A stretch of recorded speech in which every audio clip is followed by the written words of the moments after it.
할렐루야. 기적의 의미이란 제목으로 함께 말씀을 나누고자 합니다.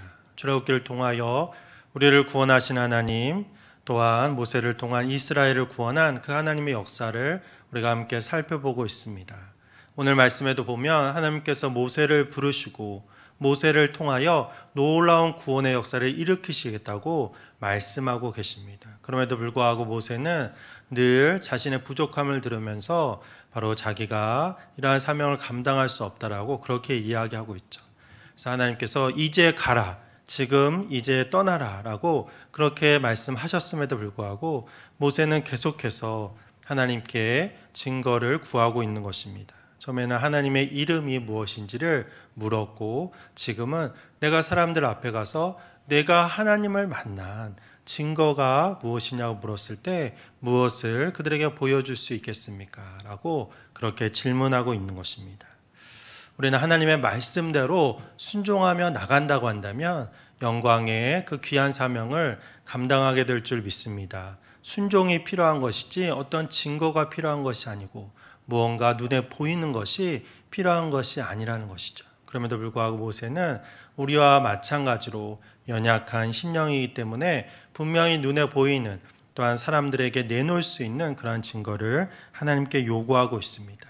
이렇게 부족한 심령으로 나갔음에도 불구하고 하나님은 탓하지 아니하시고 모세를 불쌍히 여기시고 또한 모세를 통하여 하시고자 하는 놀라운 일이 있기 때문에 바로 그에게 증거를 보여주고 계신 것이죠.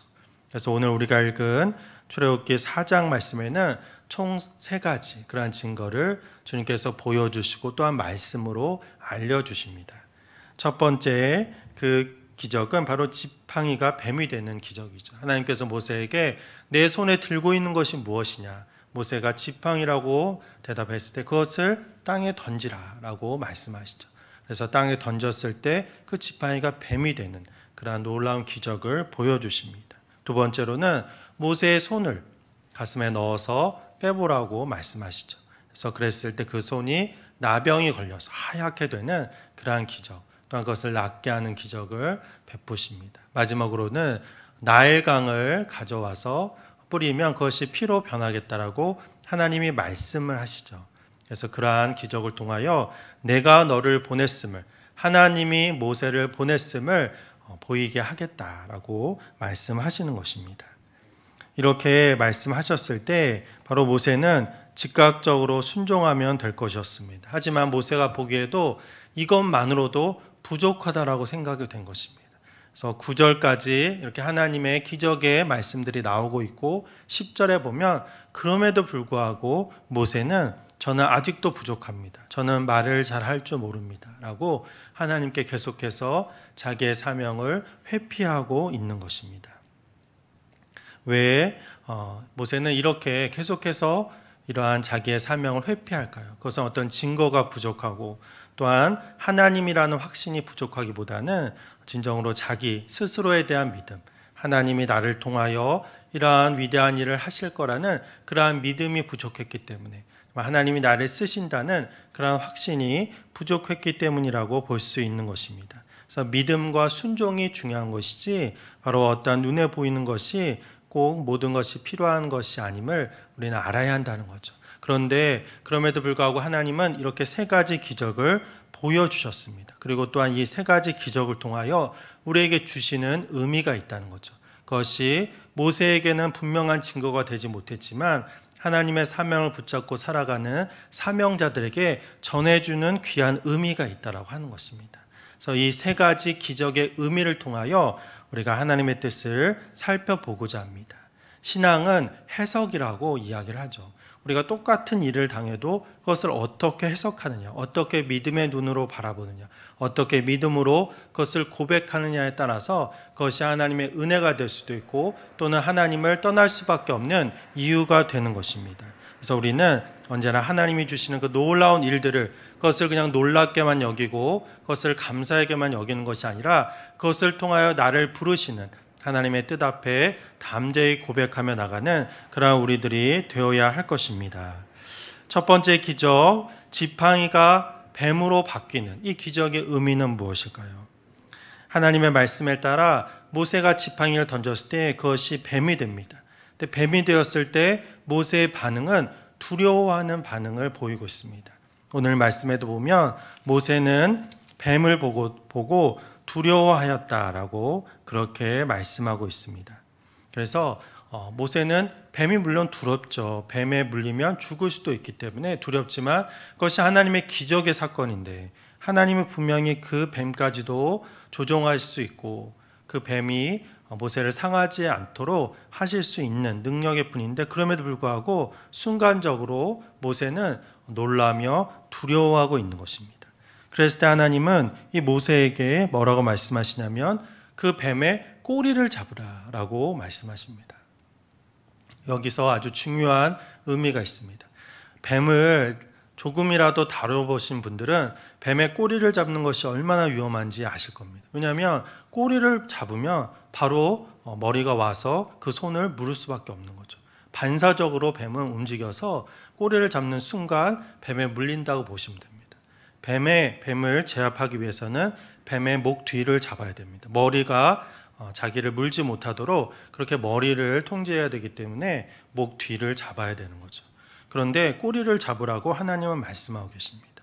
두려워하는 모세에게, 안 그래도 두려워서 뒷발걸음치는 그러한 모세에게 뱀의 꼬리를 잡으라고 말씀하고 있는 거죠. 이것은 바로 사명자에게 필요한 것이 용기임을 말씀하고 있는 겁니다.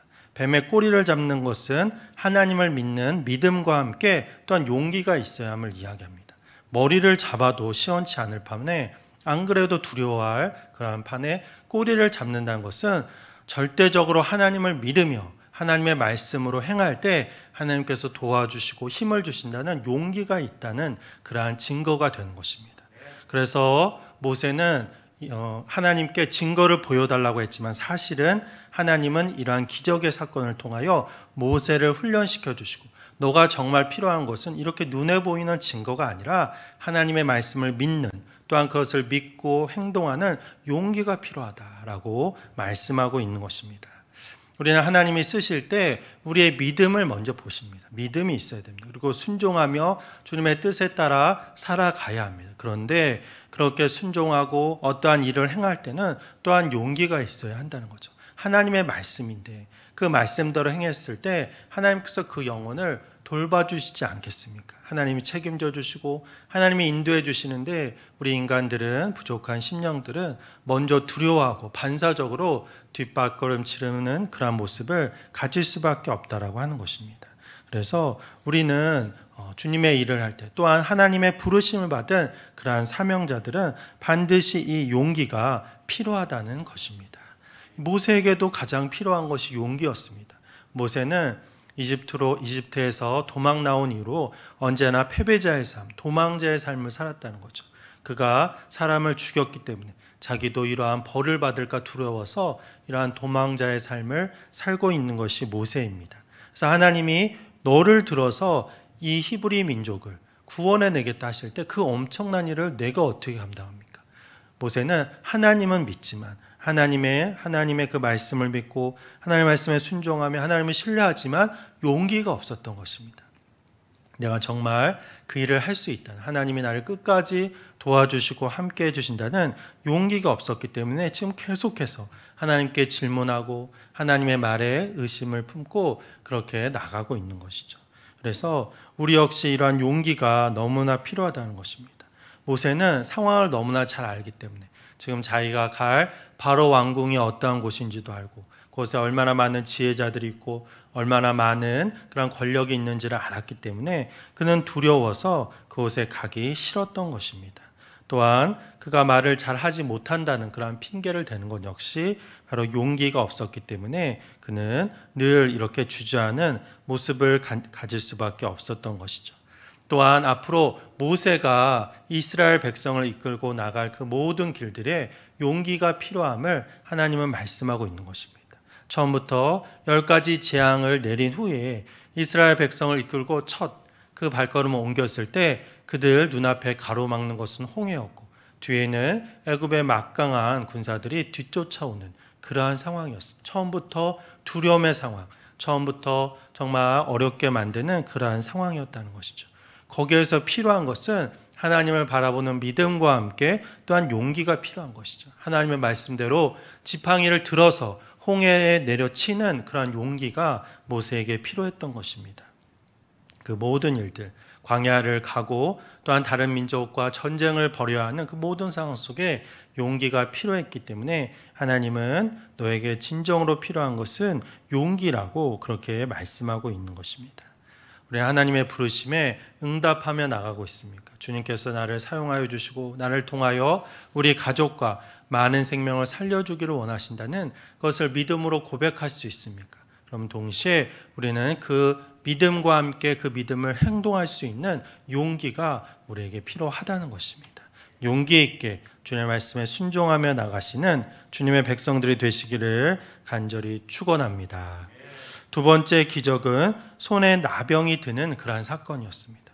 모세가 하나님의 말씀에 따라 손을 가슴에 넣고 뺐을 때 이 손이 하얗게 되는 나병이 걸린 거죠. 한센병이라도 부르는 이 나병은 모든 몸이 문드러지는 그러한 불치의 병입니다. 지금도 치료하기 어려운 그러한 병이지만 과거에는 하나님의 저주라고 불려지던 그러한 누구도 치료할 수 없는 병이 이 나병이었습니다. 또한 이 나병이 무서운 것은 이 나병이 걸리면 그가 살고 있는 공동체에서 쫓겨날 수밖에 없습니다. 왜냐하면 사람들이 서로 옮긴다라고 생각했기 때문에. 물론 이것이 전염성이 있지만 100% 전염되는 것이 아니라 이 바이러스에 약한 사람들에게만 걸리는 것이라고 합니다. 그런데 그 당시에는 이러한 사실을 알지 못했죠. 무조건 옮기는 것이라고 생각했기 때문에 그것을 두려워하고 그 사람들을 공동체에서 자기들이 살고자 내쫓았던 것입니다. 그래서 나병에 걸리는 것도 곧 죽음을 기다리는 고통의 시간이었지만 사랑하는 사람들과 헤어질 수밖에 없는 그 공동체에서 떠날 수밖에 없다는 그것은 너무나 큰 아픔이었던 것입니다. 그래서 나병이라고 하는 것은 정말 하나님의 저주이며 그 누구도 견딜 수 없는 그러한 시련과 아픔의 시간이라고 할 수 있는 거죠. 그런데 모세는 잠깐이긴 하지만 이 나병의 걸림을 통하여 이러한 끔찍한 경험을 하게 된 것입니다. 자기가 질병에 걸리고 죽을 수도 있고 공동체로부터 정말 내쫓김을 당할 수 있는 그러한 어려움의 시간을 겪고 있는 것이죠. 그래서 하나님은 이러한 나병을 모세가 걸리게 함을 통하여 모세에게 말씀하고 계시는 것이 있습니다. 그것은 바로 이러한 시련 속에 주님을 바라보며 끝까지 견디는 그러한 인내력이 사명자에게는 필요하다라고 하는 것을 말씀하고 있는 것입니다. 물론 하나님은 곧 다시 그 손을 넣어서 다시 빼서 그 손이 낫게 하는 나병을 회복시켜 주시는 은혜를 허락해 주셨습니다. 하지만 앞으로의 모세가 이스라엘 백성들을 이끌고 가나안 땅까지 가는 그 모든 일들은 참고 기다리며 인내하는 그러한 시간이 필요함을 말씀하고 있는 거죠. 당장 어떤 일들이 일어나고 결과가 금방 되어지고 가나안 땅까지 며칠 걸리지 않아서 몇 주 되지 않아서 도착하면 좋겠지만 가나안까지 가는 길은 너무나 먼 길이었고 실제적으로 이스라엘의 불순종, 모세의 또 부족함을 통해서 그들은 40년 동안이나 광야에서 방황하는 그러한 민족이 될 수밖에 없었던 것입니다. 하지만 40년 후에 그들은 가나안 땅에 들어갔다는 거죠. 반드시 하나님의 약속대로 그들은 그 놀라운 하나님의 약속의 성취를 맛볼 수 있었다라고 하는 것입니다. 근데 이것은 참고 기다리는 자, 인내하는 자에게 주시는 하나님의 은혜라는 거죠. 참지 못하고 인내하지 못한다고 한다면 하나님은 그 영혼을 구원하고 싶어도 구원하실 수 없습니다. 우리 생각 같으면 당장 어떤 결과가 있기를 바라지만 하나님의 시간표가 있음을 우리는 고백해야 됩니다. 하나님이 가장 좋은 때, 가장 아름다운 때에 우리에게 구원을 선물로 허락하여 주시고 또한 그 때를 통하여 하나님은 우리를 귀하게 사용하여 주실 줄 믿습니다. 그래서 하나님의 행하심을 믿으며 기다리며 인내심을 가지고 나갈 때 우리는 진정한 사명자로서 하나님의 도구가 될 줄 믿습니다. 세 번째로 하나님은 나일강을 피로 변하게 하는 기적을 일으키시겠다고 말씀합니다. 하나님의 말씀대로 모세가 바로왕을 만났을 때 첫 번째로 내린 재앙이 바로 이 피의 재앙입니다. 그런데 이 나일강을 피로 바꾸는 이 기적에는 어떠한 의미가 있을까요? 먼저는 나일강은 애굽의 생명줄과 같은 그러한 강이었습니다. 왜냐하면 이집트 전반을 흐르는 그 강이 바로 나일강이었고 바다와 같이 넓은 강이었고 실제로 이집트의 대부분의 사람들은 이 나일강 주변에 살아서 그 물로 생명을 유지했다는 거죠. 그래서 나일강은 이집트의 생명 그 자체를 의미하기도 합니다. 또한 그러기 때문에 너무나 귀하고 중요하기 때문에 이집트 사람들은 이 나일강을 신과 같이 섬겼다는 거죠. 그 강을 바로 강을 놓고 제사를 지내고 그것을 신으로 여겼다라고 하는 것입니다. 그런데 하나님은 이 나일강을 피로 변하게 해서 죽음의 강으로 만든 것입니다. 물은 먹을 수 있지만 피는 먹을 수가 없죠. 먹으면 곧 죽고 또 어려움을 당할 수밖에 없는 것입니다. 그래서 하나님은 이집트가 신과 같이 여기는 이 나일강을 피로 변하게 함으로써 바로 하나님이 모든 것들을 통치하시고 궁극적인 주권은 하나님께 있음을 말씀하고 있는 것입니다.